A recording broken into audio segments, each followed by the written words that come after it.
కొత్త అల్లుడి బాధ్యత. Hi friends, welcome back to our channel DS Kids. ఈరోజు నేను మీకు ఒక మంచి కథ చెప్పడానికి సిద్ధంగా ఉన్నాను. ఆ కథ ఏంటో వినడానికి మీరు సిద్ధంగా ఉన్నారా? అయితే కథ మొదలు పెడుతున్నా, వినండి. అనగనగా పూర్వం రంగరాజు అని ఒక ఆయన ఉండేవాడు. అతనికి 100 ఎకరాల మాగాని ఉన్న సంపన్నుడు ఆయన. ఇంకా అతని ఆస్తిలాగే అతని కుటుంబం కూడా పెద్దదే. 3 పిల్లలు, ఇంకా 6 పెద్దవాళ్ళు కూడా ఉన్నారు. ఆ 6 ఆడపిల్లలే. ఇంకా రంగరాజు వాళ్ళ పెద్ద కూతురికి పెళ్లి చేస్తాడు, మంచిగా ఘనంగా బాగా. అలా పెళ్లి చేశాక కొద్ది రోజులకే రంగరాజుకి ఆరోగ్యం క్షీణిస్తుంది. మంచానికే పరిమితం అయిపోతాడు. ఇంకా ఆయనకి పని విషయాలు, ఆస్తి విషయాలు, పొలం విషయాలు ఇవేవి చూసుకోవడానికి చేత కాదు. ఇంకా రంగరాజు పెద్దల్లుని పిలిపించి, నా పనులన్నీ నువ్వు చూసుకుంటారా, ఏమనుకోకండి అని అడుగుతాడు. ఇంకా పెద్దల్లుడు కూడా సరే అని చెప్పి అప్పటి నుంచి మామగారి ఆస్తిపాస్తుల విషయాలు, పొలం పనులు, ఏమేమి యజమాని మామగారు చేసే పనులన్నీ ఆయన చేస్తూ ఆస్తిని కూడా మంచిగా చూసుకుంటూ ఉంటారు. కానీ ఆస్తిని చూసుకోవడంతో పాటు ఇంత పెద్ద ఆస్తిపన్నమైన కుటుంబంకి పెత్తనం చేసే బాధ్యత దొరికింది, మనం కూడా కాస్త వెనకేసుకుందాం అని ఆస్తిలో వాళ్ళ మామగారికి తెలియకుండా ఎన్నో ఆయననే, ఈ రాజయ్యనే వెనకేసుకుంటూ ఉండేవాడు. ఇంకా అలాగే ఆస్తి మంచిగా ఈయన వెనకేసుకుంటూ ఉంటున్నాడు. ఇంకా ఈయన ఆస్తి వెనకేసుకోవాలని కుటుంబంకి ఖర్చులు కూడా తగ్గించేసేస్తాడు, ఆంక్షలు పెడతాడు. వారంలో ఒక్కసారే పిండి వంటలు, నెలలో 3 సార్లే కొత్త బట్టలు, ఇలా ఆయనకి డబ్బులు మిగలడం కోసం ఇలాంటి ఆంక్షలన్నీ పెడతాడు ఆ కుటుంబంకి. ఇంకా తర్వాత ఈయన వాళ్ళ మిగిలిన 5 మర్దళ్ళకి కూడా పెళ్లి చేయాలి అనుకుంటారు. 4 మర్దళ్ళకి చేస్తాడు పెళ్ళి. కానీ ఆ అబ్బాయిలను మాత్రం ఈయన చెక్కు చేతుల్లో ఈయనకు అనుకూలంగా ఉన్న వాళ్ళనే తెచ్చుకుంటారు. ఎందుకంటే ఎవరు ఈయనని ఏలెత్తి చూపొద్దు కదా. ఈయన తీసుకునే ఆస్తి వ్యవహారాలు, ఈయన వెనకేసుకోవడం, ఇవన్నీ ఎవరు ఎదురు చెప్పొద్దు ఈయనకి అని అందరూ ఆ 4 తోటల్లుళ్ళని కూడా ఈయనకి మంచిగా ఉన్న వాళ్ళనే తెచ్చుకుంటారు. ఇంకా వాళ్ళు కూడా మాకెందుకులే, మాకు బాగానే ఉంది కదా, ఈయన ఏం చేసుకుంటే మాకెందుకు అని ఆ 4 కూడా అనుకుంటారు. ఇంకా అప్పటి నుంచి ఈ రాజయ్య పెత్తనం బాగా నడుస్తుంది.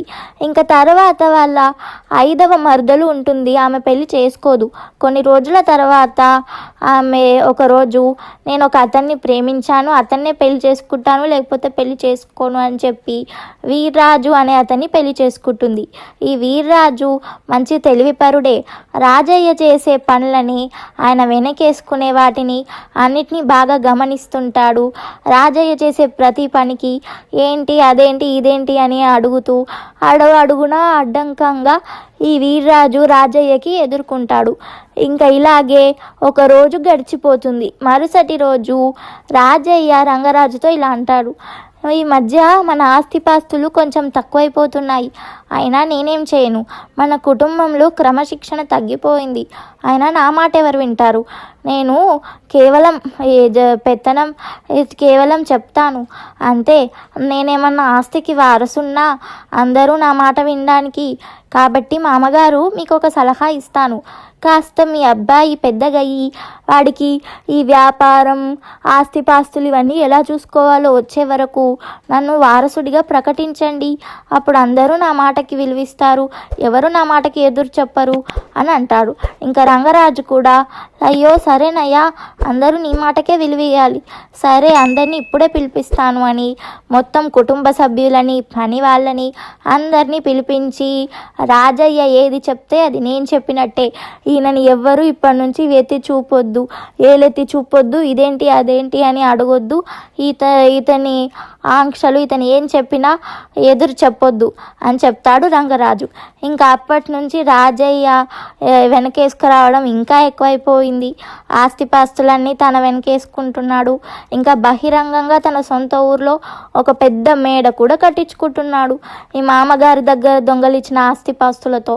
ఇంకా వీర్రాజు తనకి ఎప్పుడైనా ఆటంకమే అని రాజయ్య అతన్ని ఎలాగైనా ఈ ఆటంకం తీసేయాలనుకుంటాడు. అలా అనుకొని న్యాయాధికారులకి ఈ వీర్రాజుని అప్పగిస్తాడు రాజయ్య. అప్పగించి కొన్ని రోజులు నిబంధనలో పెట్టిస్తారు. ఇంకా న్యాయాధికారులు అంత విచారణ చేశాక వీర్రాజు తప్పు ఏమీ లేదు అని తెలుస్తుంది. ఇంకా వీర్రాజు బయటికి వచ్చి ఈ రాజయ్య ఎక్కడ దొరుకుతాడు అని అదంతా చూడడం మొదలు పెడతాడు. రాజయ్య చేసే తప్పు పనుల్ని, వెనకేసుకునే డబ్బులని ఎలాగైనా అందరికీ నిరూపించాలి, ఇతని బండారం బయట పెట్టాలి అని వీర్రాజు అనుకుంటాడు. ఇంకా ఇలాగే చాలా రోజులు గడిచిపోతాయి. కొన్ని రోజుల తర్వాత ఆ నోట ఈ నోట రంగరాజుకి కూడా తెలుస్తుంది, రాజయ్య స్వార్థంతో చాలా డబ్బులు వెనకేసుకొస్తున్నాడు, కుటుంబంకి సరిగ్గా పెట్టట్లేదు అని. ఇంకా రంగరాజు ఏదో ఒకటి చేద్దాము అని రాజయ్యని పిలిపించి, ఏంటి ఇదంతా, ఎందుకు ఇలా చేస్తున్నావు, నేను ఇప్పుడే అందరికీ చెప్తాను ఎవరిని మాట వినొద్దని అని అంటాడు. ఇంకా అందరికీ రంగరాజు చెప్తాడు కూడా, తన మాటలు వినకండి అని. ఇంకా రాజయ్య, అయ్యో మా మామగారికి ఆరోగ్యం బాలేక మతి భ్రమించింది, మతి స్థిమితం సరిగ్గా లేదు, మీరు నా మాటల్ని ఏం పట్టించుకోకండి అని చెప్పేస్తాడు రాజయ్య. ఇంకా అందరు కూడా అక్కడ నుంచి వెళ్ళిపోతారు. రంగరాజుకి అయ్యో చేతులారా చేసుకున్నానే, ఇప్పుడు ఏం చెయ్యాలి అని అనిపిస్తుంది. ఇంకా అలాగే రాజయ్య పనులు అలాగే సాగుతూ ఉన్నాయి. వెనకేసుకోవాల్సిన డబ్బు కూడా బాగా వెనకేసుకొసుకున్నాడు.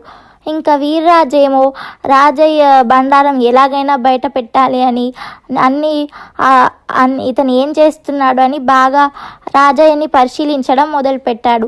ఇంకా న్యాయాధికారులకి కూడా రాజయ్య గురించి మొత్తం చెప్పి, మీరు ఇతన్ని విచారించండి, ఇంకా మా మామగారికి కూడా మతి స్థిమితం బాగుంది, మీరు కావాలంటే ఒక వైద్యుని పిలిపించండి మా ఇంటికి, అతన్ని పరీక్షించమనండి, మా మామగారి మతి స్థిమితం బాగానే ఉంది, ఆయన ఆరోగ్యం కాస్త మంచిగా లేదు అంతే అని న్యాయాధికారికి వీర్రాజు చెప్తాడు.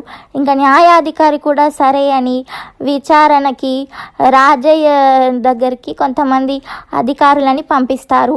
ఇంకా రంగరాజు దగ్గరికి వైద్యుని కూడా పంపిస్తారు. పంపించి, ఇతని మతి బాగానే ఉంది, ఇతనికి ఏం మతి స్థిమితం జరగలేదు, ఇతను అంతా మంచిగానే ఉన్నాడు అని ఆ వైద్యుడు పరీక్షించి చెప్తాడు రంగరాజు అంతా అతని మతి స్థిమితం బాగానే ఉంది అని. ఇంకా అప్పుడు ఈ రాజయ్య పరిస్థితి అంతా బయటపడిపోయింది. అధికారులు అతన్ని పట్టుకుంటారు, నిబంధనలో ఉంచుతారు.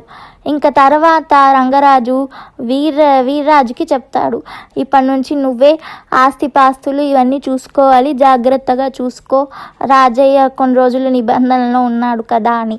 ఇంకా వీర్రాజు సరే అని ఆస్తిపాస్తులు అంతా చూసుకోవడం మొదలు పెడతాడు. ఇంకా ఇలా 6 నెలలు గడిచిపోతాయి. 6 నెలల తర్వాత రాజయ్య మళ్ళీ వస్తాడు.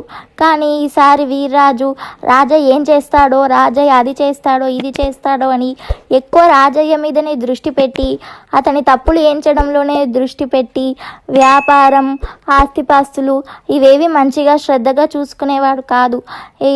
కొన్ని మంచిగా చూసుకుందామని అనుకున్నా కొంతమంది పని వాళ్ళు రాజయ్య ఉన్నప్పుడు రాజయ్య ఈ పని వాళ్ళని తన చెక్కు చేతిలో పెట్టుకోవాలని బద్ధకం అలవాటు చేశాడు ఆ పని వాళ్ళకి. అలా ఆ పని వాళ్ళ బద్ధకం వల్ల పొలాలు సరిగ్గా పండవు, పశుపక్షాదుల సంపద కూడా కాస్త తగ్గుతుంది. ఏం చేయాలో వీర్రాజుకి తెలీదు. ఇంకా ఏం చేయాలో అడుగుదాం మామగారిని అని వీర్రాజు రంగరాజుని అడుగుతాడు, ఇలా జరుగుతుంది ఏంటి పరిష్కారం అని. అప్పుడు రంగరాజు ఇలా చెప్తాడు, నువ్వు ఎక్కువ వీర్రాజు పైనే, నువ్వు ఎక్కువ రాజయ్య పైనే దృష్టి పెడుతున్నావు వీర్రాజు, నువ్వు అలా చెయ్యకు, నీ పని మీద నువ్వు దృష్టి పెట్టు. రాజయ్య సామర్థ్యుడే, కానీ అతని స్వార్థం అతని సామర్థ్యాన్ని కప్పేసింది. కాబట్టి నువ్వు కూడా